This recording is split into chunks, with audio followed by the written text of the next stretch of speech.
በሀገራችን በኢትዮጵያ ያለውን ችግር ሁሉ ከአሁኑ የምታስወግድልን የሞቱትን የወገኖቻችን የክርስቲያኖችን ነፍስ ከአብርሃምና ከይስሐቅ ከያዕቆብ ጋር አብረህ የምታስቀምጥልን አቡነ ዘበሰማያት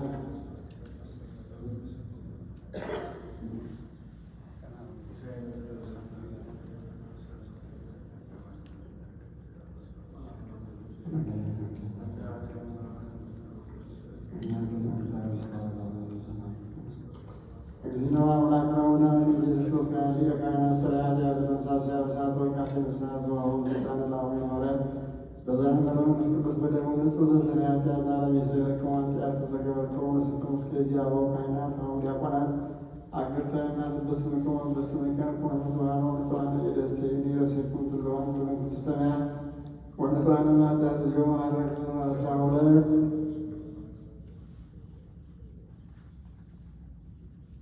በእንተ ስለ ማርያም ማርነ ክርስቶስ ከማሁ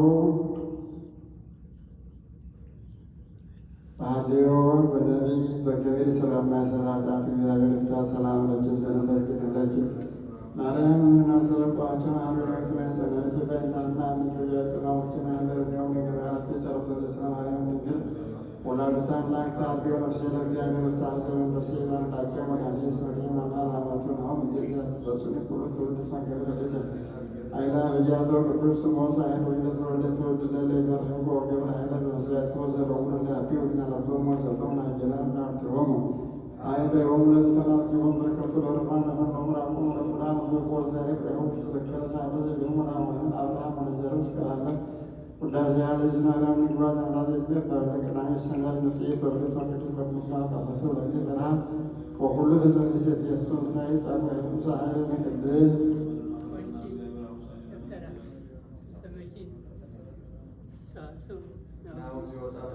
ተበስም ያለን ገንዘብ ለላቸው ለተፈቀደዋልና ጀዛብ ለተሰጠ በዝራኛ ነው ዘሰጣው ታንሳስ ዘርጅና አለና ወሳረን የዝራኛ ያዘነሳ አይለ ቅዱስ ጸሎታ ለማርያም መስለታ ለማሰላ ጸሎታ ለማርያም መስለታ ለሳንተና አዝመን ማሰላ ጸሎታ ለማርያም መስለታ ለሕዝበ ክርስቲያን ይገባል ማሰላ ጸሎታ ለማርያም መስለታ ለደብረ ሰላም ይገባል ማሰላ ጸሎታ ለማርያም መስለታ ለጾምና አሜሪካ ይቀባማ ተወልዳ ጸሎታ ለማርያም ወስለታ ለሀገሪቱን አይቀባማ ተወልዳ ጸሎታ ለማርያም ወስለታ ለሀገሪቷ ባለመሳት መኖረታ እመቤታችን ቅድስት ቅዱሳን ድንግል ማርያም ከደጋ ከወዳጇ ታማልን።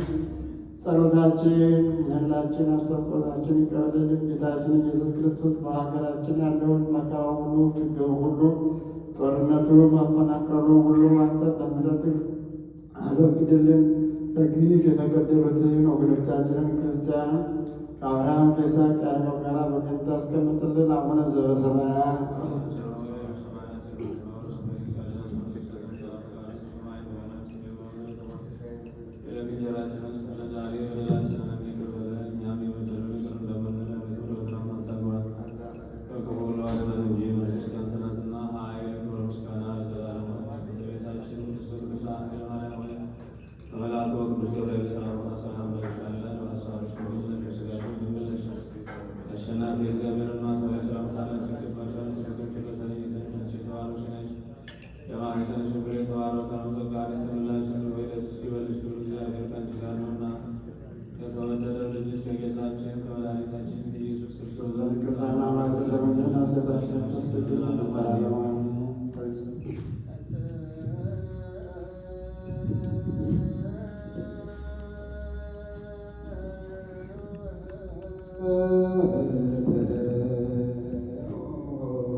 የጌታችንና የአምላካችን የመድኃኒታችን የኢየሱስ ክርስቶስ ቅዱስ ወንጌል ቅዱስ ማቴዎስ እንደጻፈው ምዕራፍ 10 ከቁጥር 16 እስከ 28 እነሆ እኔ እንደ በጎች በተኩላ መካከል እልካችኋለሁ።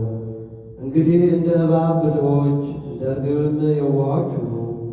ከክፉዎች ሰዎች ተጠበቁ፣ ወደ አደባባዮች ወስዳችኋልና በምኵራባቸውም ይገርፏችኋልና ስለ እኔ ወደ ነገሥታት ወደ መሳፍንት ከሰው ይወስዷችኋል። በእነርሱና በአሕዛብ ላይ ምስክር የሆንባቸው ዘንድ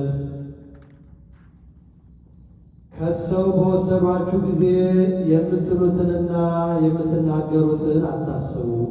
በዚያን ጊዜ የምትናገሩት ይሰጣችኋልና የምትናገሩ እናንተ አይደላችሁምና የሰማያዊ አባታችሁ መንፈስ እርሱ በእናንተ ላይ አድሮ ይናገራል እንጂ። ወንድም ወንድሙን ለሞት አሳልፎ ይሰጣል፣ አባትም ልጁን አሳልፎ ይሰጣል። ልጆችም በወላጆቻቸው ላይ ይነሳሉ፣ ይገድሏቸውማል። ስለ ስሜ በሰው ሁሉ ዘንድ የተጠላችሁ ትሆናላችሁ። ትዕግሥትን ያዘወተረ እርሱ ይድናል። ከዚያች አገር ቢያሳድዷችሁ ወደ ሌላኛይቱ ሽሹ። እውነት እነግራችኋለሁ የሰው ልጅ እስኪመጣ የእስራኤል አገሮች አይፈጸሙም። ከመምህሩ የሚበልጥ ደቀ መዝሙር ከጌታው የሚበልጥ አገልጋይ የለም። የደቀ መዝሙር መጠኑ እንደ መምህሩ ከሆነ የአገልጋይም መጠኑ እንደ ጌታው ከሆነ ባለቤቱን በሰይጣናት አለቃ ሰይጣናትን ያወጣል ያሉት ከሆነ ቤተሰቡንማ እንደምን ከዚህ አብልጠው አይናገሯቸውም? እንግዲህ አትፍሯቸው፣ የማይገለጥ ሽፍን የለምና የማይታወቅ ስውር የለምና። በጨለማ የነገርኳችሁን በብርሃን ተናገሩ፣ በጆሮቻችሁ በሹክሹክታ የነገርኳችሁንም በሰገነት ላይ አስተምሩት። ሥጋችሁን የሚገድሉትን አትፍሯቸው፣ ነፍሳችሁን ግን ሊገድሏት አይችሉም። ነገር ግን ሥልጣን ያለውን ከገደለ በኋላ ነፍስንም ሥጋንም አንድ አድርጎ በገሃነም መቅጣት የሚቻለው እሱን ፍሩት። ሰማይና ምድር ያልፋል፣ ቃሌ ግን አያልፍም አለ ጌታ ለደቀ መዛሙርቱ።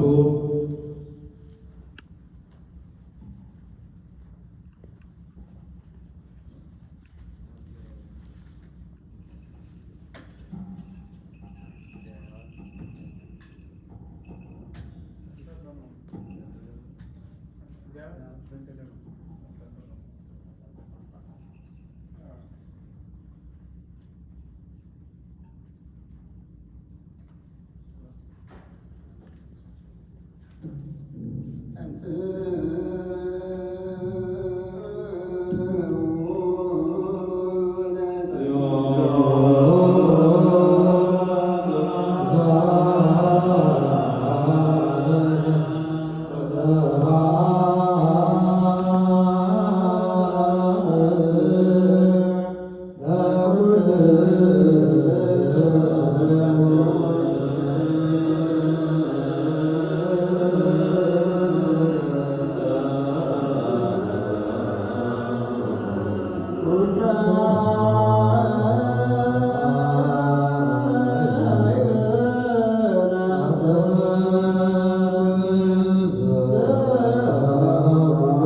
ስጋ ግብራችን ወናቦቻችን ወዳጆቻችን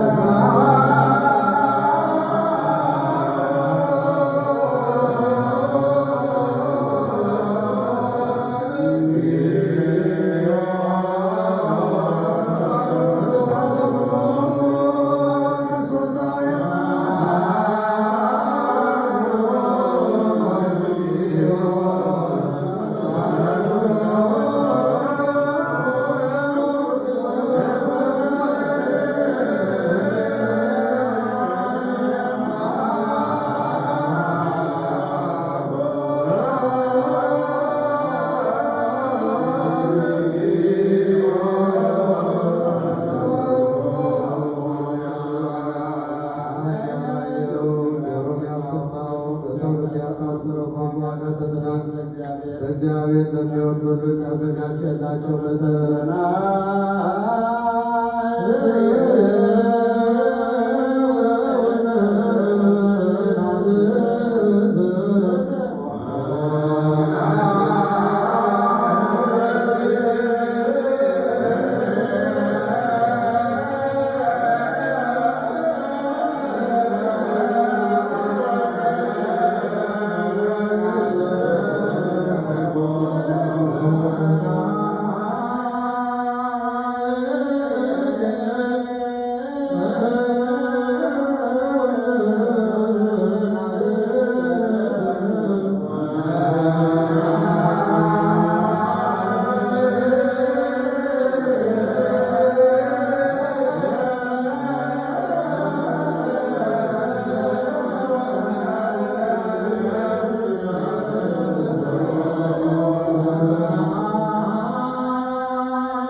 ነፍሳተ ሙታንን ማርልን፣ ሕያዋንን ይጠብቅልን፣ የተቸገሩትን እርዳልን፣ የታመሙትን ፈውስልን፣ የታሰሩትን አስወጣልን፣ ሕፃናቱን አሳድግልን። አቤቱ ቅዱስ አምላክ ሆይ በሀገራችን በኢትዮጵያ ያለውን ችግሩን፣ መከራውን፣ ረሃቡን፣ ጦርነቱን፣ መፈናቀሉን፣ መለያየቱ ሁሉ አንተ በምሕረትህ አስወግድልን።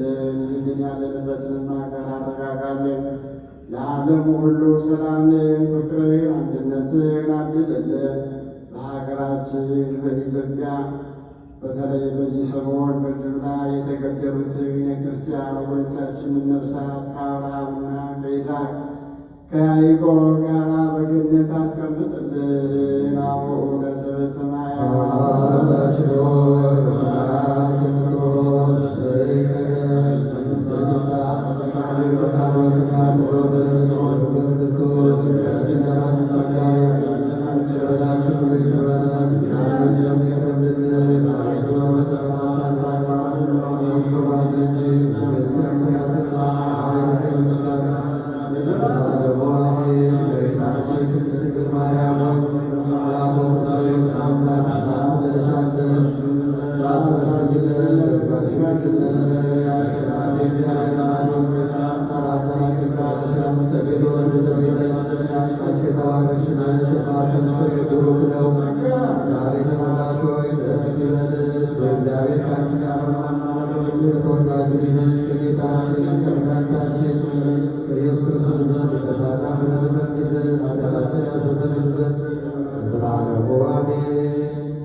በስመ አብ ወወልድ ወመንፈስ ቅዱስ አሐዱ አምላክ።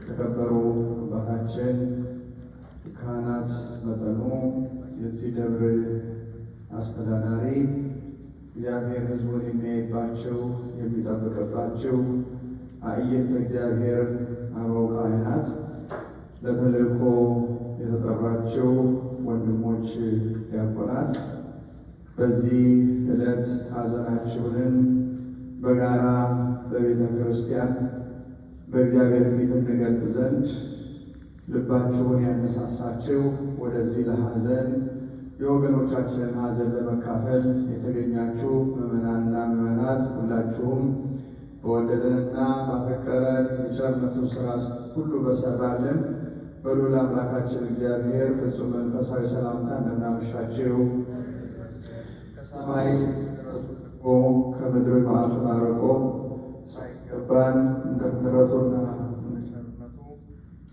የሰበሰበን አምላካችን እግዚአብሔር ስሙ የተመሰገነ ይሁን። እንግዲህ በጸሎተ ፍትሐቱ ለሙታን የሚደርሰውን ጸሎት አባቶቻችን በአግባብ አድርሰውልናል።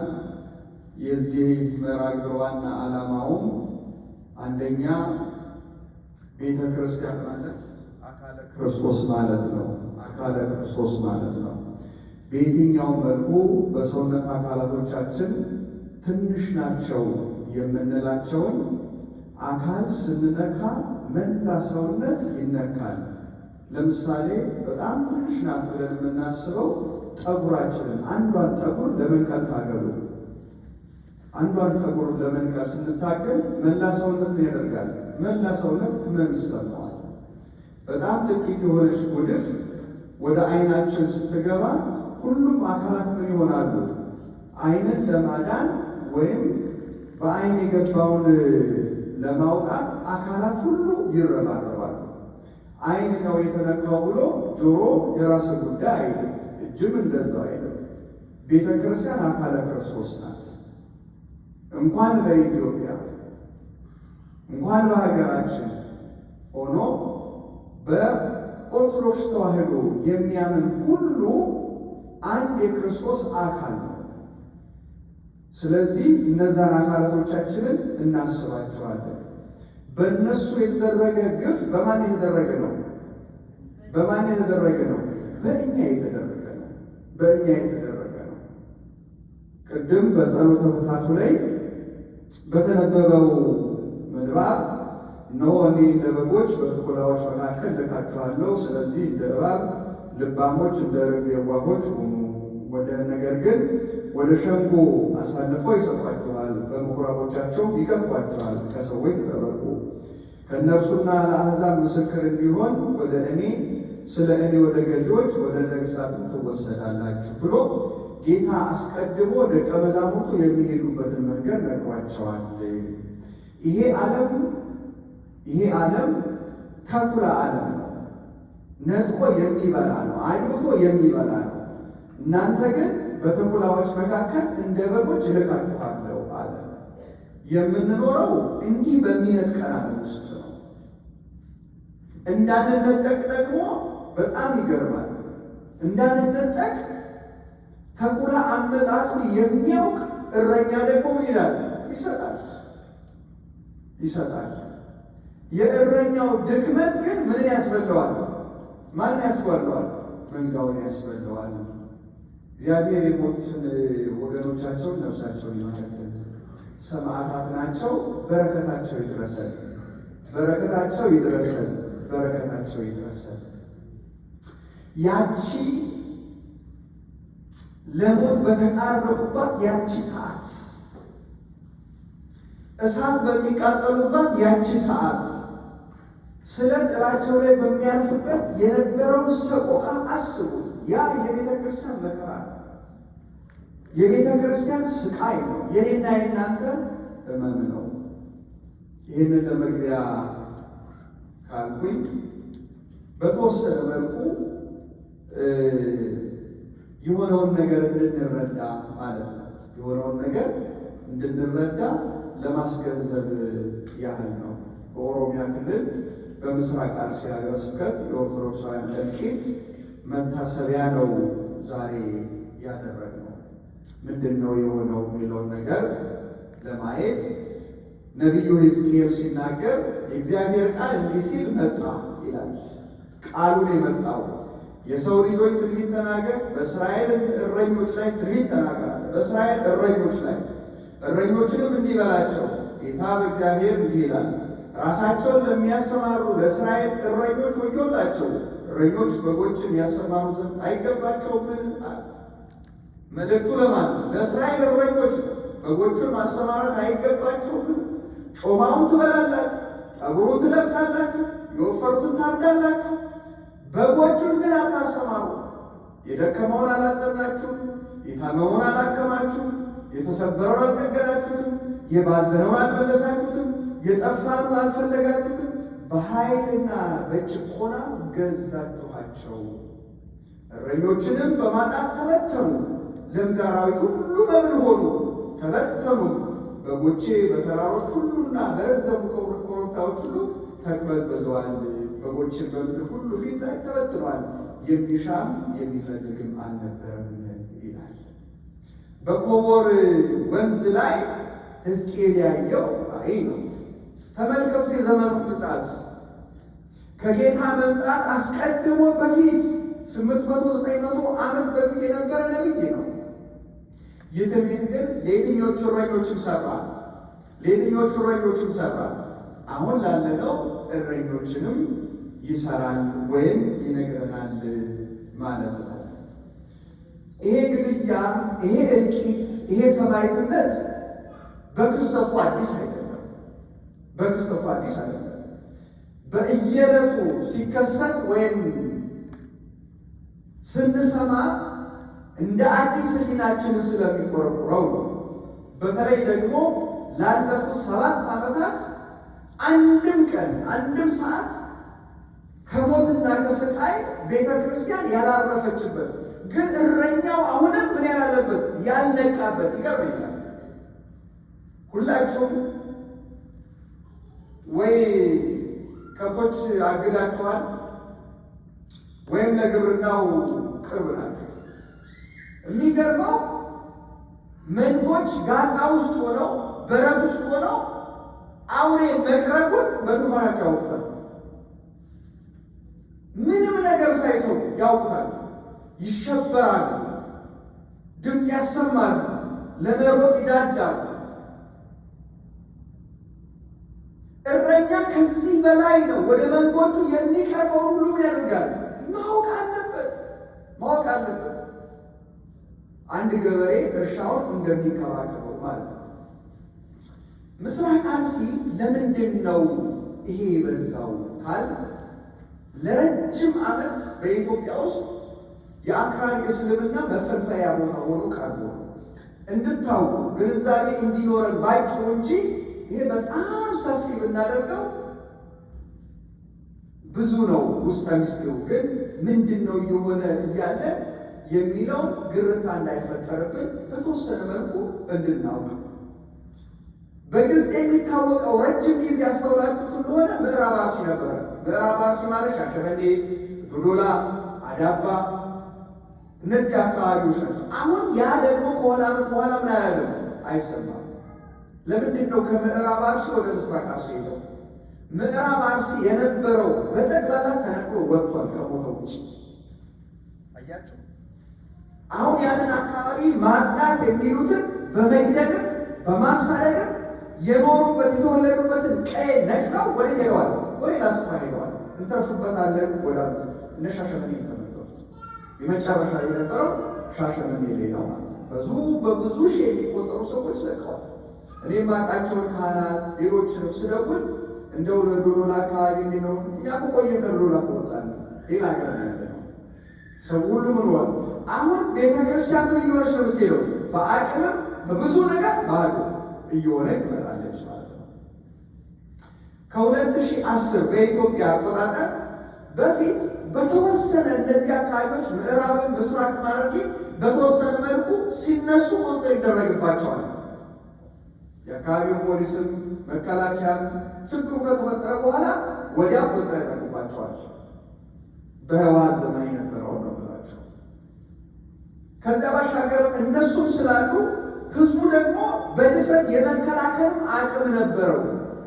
እንዲህ የማለት ነገሮችን የመቋቋም አቅም ነበረው። ይህንን ያደርግ ነበረ በአካባቢው። ከ2010 ዓመት በኋላ ደግሞ ከኦርቶዶክስ የጸዳች ኦሮሚያ የሚል አስተሳሰብ መኖሩ ነገሩ ምን አድርጎታል? ከፍተኛ አድርጎታል። ወይም የእስላማዊ መንግስት መመስረት የሚለው የአካባቢው ትርክ አካባቢው ላይ ያሉ ሰዎች ማለት ነው። ይሄ የእነሱ ስራ ነው፣ የእነሱ ተንኮል ነው። ይሄንን ግን እኛ የሚያሳስበን ነገር እኛ ሁል ጊዜ ለራሳችን ግርምት የሚፈጥርብን ነገር ለሁሉም ክፍ በዝምታ የመተባበር የሚተባበር የቤተ ክህነት መዋቅር ደግሞ ስላለ ነው። ዝምታ ምን ስለሆነ? ፈቃድ መስጠት ስለሆነ። እዚያ ቦታ ላይ በሚገደሉበት ቦታ ላይ ሁሉ ምን አለ? አባት እኮ አለ፣ አባት አለ።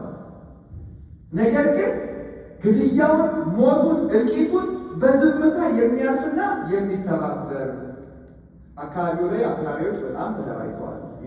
ገንዘብ ያ ሁሉ አላቸው። ዋና የገዳዩ ምንጭ ግን ማን ነው? 4 ኪሎ ያለው። ስለዚህ ቤተ ክህነቱ ቤተ መንግስቱ ገዳይም ተገዳይም ያሉት ቅርብ ላይ ነው ማለት ነው። በአርሲ በዚህ ባጭር ጊዜ ዓመት ባልሞላ ጊዜ ባለፈው ጊዜ ዲሴምበር ውስጥ ነው ያደረግነው። ታኅሳስ 18 ነው የሸርካውን ግድያ በተመለከተ እዚህ ቦታ ጸሎት ተደረገው። ዓመት አለ። ከዚያ ወዲህ ያሉትን በቁጥር ብቻ ሊጋራቸው ህዳር 19 2017 ሶሌ ፈርቀሳ ቀበሌ 9 ሰዎችን በሌሊት ከሌሊቱ 6 ሰዓት አውጥተው ረሽነዋቸዋል። ነሐሴ 24 2017 ሮቤ ወረዳ መሰራኝ ጃዳ ቅዱስ ጊዮርጊስ ቤተክርስቲያን ቀይስ ንጉሴ ተገድለዋል። ሌሊት ማሰቃቂ ሁኔታ ወስደው የገደሏቸው።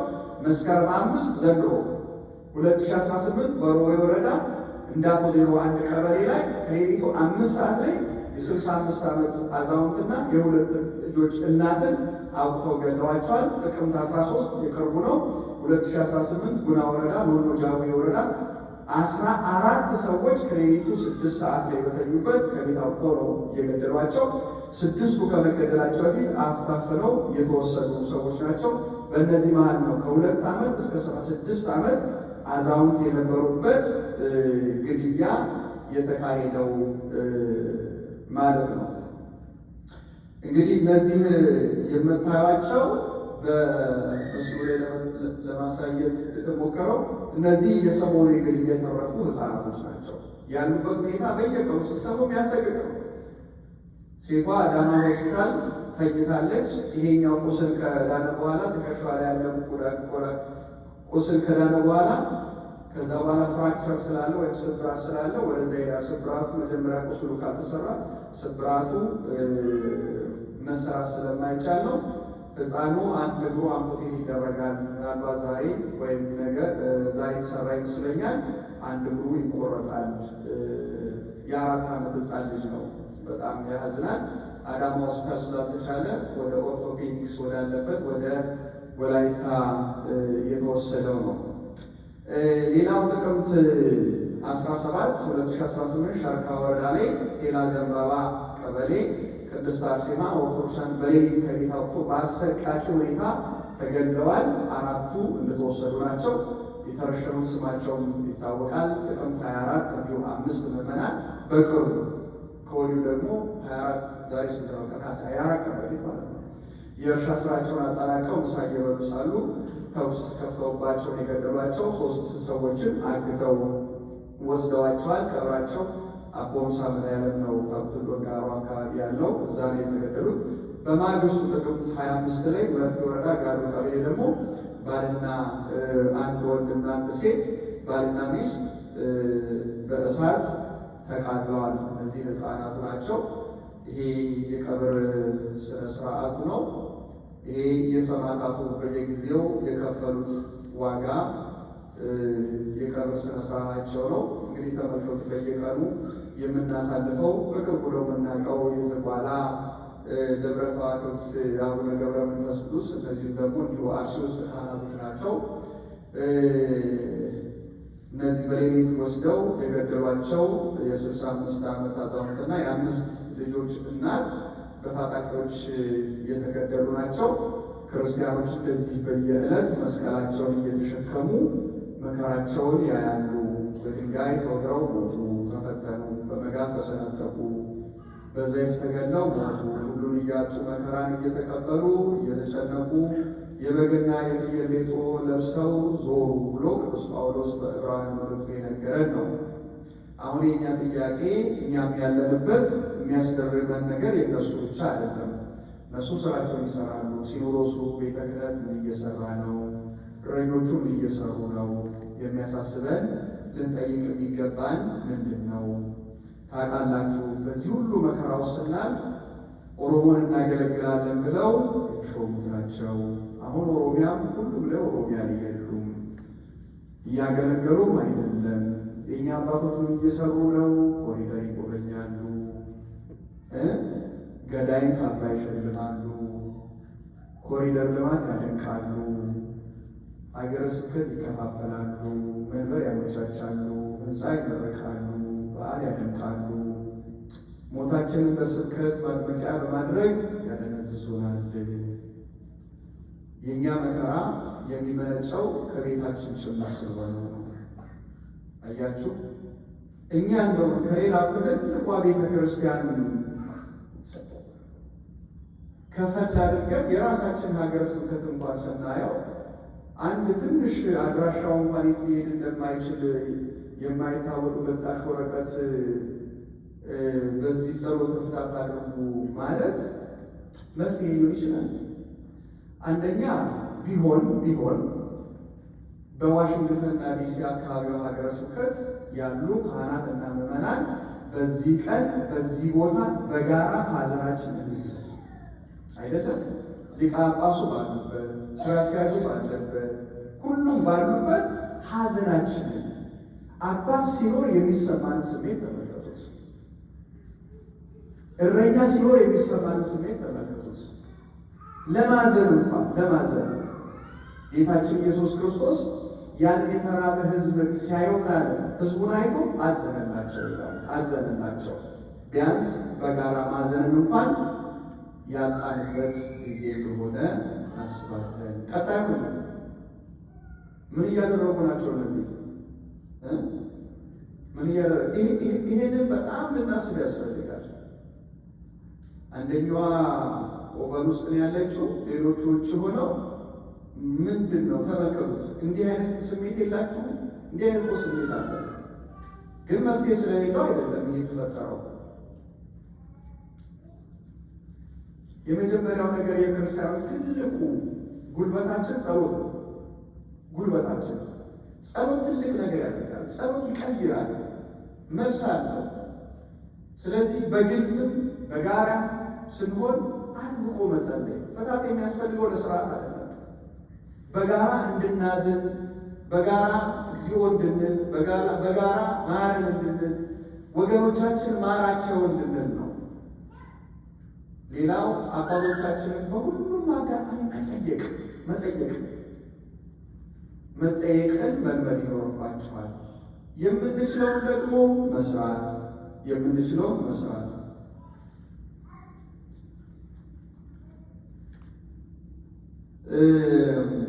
የጋራ ስንፍና ሆኖ እንጂ ጠላታችን አቅሙ ጉልበቱ በጣም ደካማ የሚገርመው። ፈሪ ደግሞ በጣም ጨካኝ ነው። ለዚህ ነው አካላታቸውን ሁሉ የሚቆራርጠው በእሳት የሚያቃጥለው። ለዚህ ነው ጀግና ጨካኝ አይደለም። እነዚህ የፍርሃት ነው። ሰው እንደሌለ አውቀዋል። የሚከላከል እንደሌለ አውቀዋል። አባቶቻችን ቢጨክኑ መፍትሄው ቅርብና ቀላል ነው። ይሄ ባለመኖሩ ነው ዛሬ እረኛ እንደሌላቸው ተበትነው ያሉት። ይህንን መርሃ ግብር እንድናደርግ በጋራ ስንነጋገር ቀጥታ የደወልነው የሁል ጊዜ የማልቀሻ ቦታችን ደብረ ሰላም ቅድስት ማርያም ቤተክርስቲያን ናት። ያውም ማክሰኞ ለሚደረግ ሰኞ ሱሪ ባንገት ነው ይባላል። እንደዛ ነው ሊቀ ካህናትን ያደረግናቸው። እግዚአብሔር ያክብረልን። ሰበካ ጉባኤውን ከየቦታው የተገኛችሁ ካህናት ከሀዘን ሰው ለምሳሌ ጓደኛችን እናቱን ቀበረ፣ አባቱን ቀበረ፣ ተረዳ ሲባል ተጣርፈን አይደለም የሚሄደው። ልክ ከዛ በላይ ስሜት ሊኖረን ይገባል። ይሄ ጊዜ ያላሳዘነን መቼ ነው የምናዝነው? በዚህ ጊዜ በጋራ መቆም ያልቻልነው የምንሰራቸው በጣም በርካታ ነገሮች አሉ። በጣም በርካታ ነገሮች በዚህ ላይ ስለማንነጋገረው እነዚህ ህፃናት ሕክምናቸው መገኛል። ከዚህ ከወጡ በኋላ የት ነው የሚሄዱት? እዛው ቦታ የታረዱበት ቦታ ነው የሚሄዱት? የት ነው የምንወስዳቸው? የተበተኑ ህፃናት በጣም በርካታ ናቸው። ሁሉንም ወረዳዎች ላይ አግኝቻቸው ስለነበረ የሚናገሩ ነገር የተበተኑትን ልጆቹ ሰሯቸው። የእነዚህ ህፃናት የዚህ 4 ዓመቱ ልጅ እናት የለውም። ይቺ ሴቷ ልጅ እናት የላትም። አባቷ አይምሮ ተነክቷል። የት ነው የምንወስዳቸው? ከሆስፒታል ከወጡ በኋላ በጣም ይገርማል። ሆስፒታል ውስጥ የመንግስት አካላት ይከታተሏቸዋል። እነዚህ ልጆች እንኳን መረጃ እንዳያወጡ ነገስ ምንድን ነው የሚያደርጓቸው? አያችሁ፣ ብንተባበር ብናብር እረኞቻችን ቢያስማሩ ብዙ መስራት እንችላለን። ነገር ግን እኛም መስራት እንችላለን ብቻ ብለን አይደለም እናቆመው። መስራት የምንችላቸው ብዙ ነገሮች ስላሉ የአቅማችን እየደከመን ጊዜው ሲደርስ ወደ እናንተ ይዘን እንመጣለን። እነዚህ ልጆች ወደ ህፃናት ማሳደጊያ መመለስ ያስፈልጋል። እናትና አባት የሌላቸው መጦር ያስፈልጋል። ሌሎቹ ደግሞ የሚችሉትን ነገር እንዲያደርጉ፣ በስተመጨረሻ ደግሞ ያው በሚዲያ የማይነገር ብዙ ነገሮች ይኖራሉና እነሱን ብናደርግ ነገሩ መፍትሄ ይኖረዋል ለማለት ነው። ስለነበረን ጊዜ የአምላካችን እግዚአብሔር ስሙ የተመሰገነ ይሁን። በድጋሚ የታደማችሁ የደብረ ኃይል ቅዱስ ገብርኤል ቤተክርስቲያን ካህናት ከኡራኤልም ከዲሲ ሚካኤል ከገብረ መንፈስ ቅዱስ አወይ ሌላ ጠራውታለን ከሁላችሁም እናመሰግናለን። በተለይ ደግሞ በዚህ ሳምንት በዚህ ሰሞን ደግሞ የወጣቶቹን ድምፅ አይታችኋል አይደለም? ወጣቶቹ ድምፅ አንዱ ኃይል ይሄ ስለሆነ እነሱም የሰሯቸው ስራዎች ቀላል የሚባሉ አይደሉም። ዲያቆን ፋሲካው 1-2 ደቂቃ እሱም መልእክት ያስተላለፈና መርሃ ግብራችንን እናጠናቅቃለን።